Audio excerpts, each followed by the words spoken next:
अध्याय 8। ब्रह्मा जी ने कहा, जम्बू द्वीप का वृत्तांत अभी मैंने तुम्हें बताया।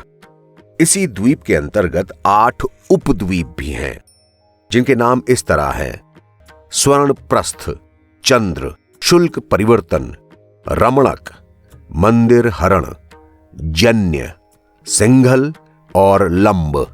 इस जम्बू द्वीप के चारों ओर खारे जल का समुद्र है। हे नारद, जम्बू द्वीप के बाद प्लश द्वीप का स्थान है। उसका सम्राट सुछवी नामक एक बड़ा राजा हुआ। उस राजा के 7 बेटे थे, जिनके नाम इस तरह थे: शिव, यवस, सुभद्र, वेशांत, क्षेम, अमृत और अभय। उस राजा ने अपने इन 7 पुत्रों को द्वीप के 7 खंड करके बांट दिए। वे 7 खंड इन्हीं 7 लड़कों के नाम से प्रसिद्ध हुए। इस द्वीप पर 7 पर्वत हैं और 4 तरह के लोग रहते हैं, जिनके नाम इस तरह हैं: ऊर्ध्वायन, परमहंस, पतंग और सत्यांग। मनुष्य को इनके दर्शन भी देवताओं के दर्शन के समान बहुत कठिनता से मिलते हैं। यह सब सूर्य का पूजन करते हैं और उन्हीं के मंत्र का जाप करते हुए प्रार्थना करते हैं। हे सूर्य देवता, आप भगवान सदाशिव के रूप हैं। आपका शरीर तीनों गुणों से युक्त है। आप संपूर्ण रोगों को नष्ट करते हैं। हे नारद, इस तरह प्लक्ष द्वीप के निवासी सूर्य नारायण के माध्यम से शिव जी का पूजन करते हैं। इस द्वीप के चारों ओर गन्ने के रस का समुद्र है। हे नारद, अब तुम शाल्मली द्वीप का हाल सुनो। प्लक्ष द्वीप जम्बू द्वीप से दुगना बड़ा है और शाल्मली द्वीप का विस्तार प्लक्ष द्वीप से 2 गुना है। इस द्वीप के चारों ओर सुरोध समुद्र है।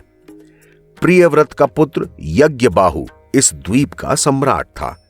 उसके भी 7 बेटे थे, जिनके नाम इस तरह थे: सुराचन, सोमस्व, रमणक, देवभद्र, भद्र, आप्यायन और अविज्ञात। राजा यज्ञबाहु ने शाल्मली द्वीप के 7 खंड करके अपने सारे बेटों को बांट दिए। वे द्वीप खंड उन्हीं बालकों के नाम से प्रसिद्ध हुए। हे नारद, शाल्मली द्वीप के निवासी चंद्रमा की पूजा करते हैं और उन्हीं का जप करते हुए प्रार्थना करते हैं कि हे चंद्रमा, आप भगवान सदाशिव के कृपा पात्र हैं, इसलिए हम आपको शिवजी का ही रूप मानते हैं। आप अपने शीतल स्वभाव से सबको शीतलता देते हैं और सभी जड़ी बूटियों का निर्माण भी आपके ही द्वारा होता है। इस तरह आप अमृत के कुंड हैं।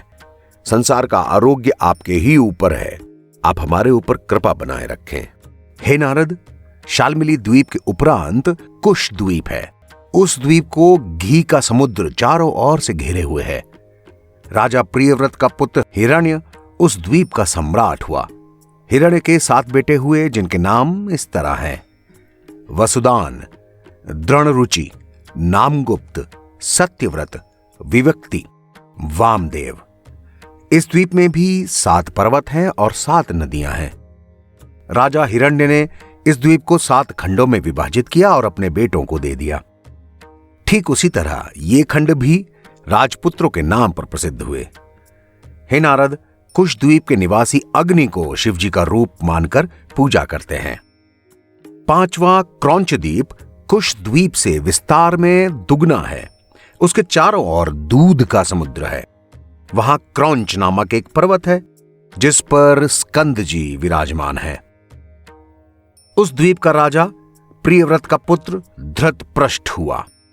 धृतपृष्ठ के भी 7 बेटे हुए, जिनके नाम इस तरह हैं: अनंत, बुद्ध, मेघ, मेघपृष्ठ, भ्राजिष्ठ, लोहित और वनस्पति। इस द्वीप में भी 7 पर्वत और 7 नदियां हैं। राजा धृतपृष्ठ ने भी इस द्वीप को 7 खंडों में विभाजित किया और अपने बेटों में बांट दिया। क्रौंच द्वीप के निवासी शिवजी को जल रूप समझकर जल मंत्र द्वारा पूजा करते हैं। क्रौंच द्वीप के बाद छठा शाक द्वीप है। इस द्वीप का विस्तार 33 लाख योजन का है। इसे चारों ओर से दही के समुद्र ने घेर रखा है। इस द्वीप पर शाक नामक एक पेड़ है जो अपनी सुगंध से पूरे द्वीप को सुगंधित किए रहता है। राजा प्रियव्रत का पुत्र मेधातिथि इस द्वीप का सम्राट है। मेधातिथि के भी 7 बेटे हैं, जिनका नाम इस तरह है: पुरोज, मनोज, पवमान, धूम्रानीक, चित्ररूप, बहुरूप और विश्वाधर। इस द्वीप पर भी 7 पर्वत और 7 नदियां हैं। ये द्वीप भी मेधातिथि के बेटों के बीच बटा हुआ है। शाक द्वीप के निवासी भगवान सदाशिव को वायु के रूप में पूजते हैं। वायु मंत्र द्वारा उनका पूजन किया जाता है, स्मरण किया जाता है और ध्यान किया जाता है। शाक द्वीप के बाद पुष्कर द्वीप आता है, जिसका विस्तार शाक द्वीप से 2 गुना है। उसके चारों ओर मीठे जल का समुद्र घिरा हुआ है। इस द्वीप पर पुष्कर नामक 3 पत्ती के आकार का एक कमल पुष्प होता है। इस द्वीप पर केवल एक ही पर्वत है, जिसे मानसोत्तर कहा जाता है। राजा प्रियव्रत के पुत्र वितिहोत्र इस द्वीप के सम्राट हैं। वितिहोत्र रमणक और घातिक नामक 2 पुत्र के पिता हैं। तब वितिहोत्र ने पुष्कर द्वीप के 2 खंड करके अपने बेटों में बांट दिया। वे दोनों खंड भी उन्हीं राजपुत्रों के नाम से प्रसिद्ध हैं। हे नारद, पुष्कर द्वीप के सभी निवासी केवल कर्म को ही भगवान सदाशिव का रूप मानते हैं। इतनी कथा सुनाकर ब्रह्मा जी ने कहा, तो नारद, इन 7 द्वीपों के ध्रुव लोकालोक है। वह बहुत ही ऊंचा और बहुत विशाल है। उसे ग्रह, नक्षत्र, सूर्य या ध्रुव भी नहीं लांघ सकते। उसका विस्तार 50 करोड़ योजन का है। वहां तुर्यभाग नाम का एक ही पर्वत है और उसके चारों ओर मेरे द्वारा बनाए हुए दिग्गज स्थित हैं।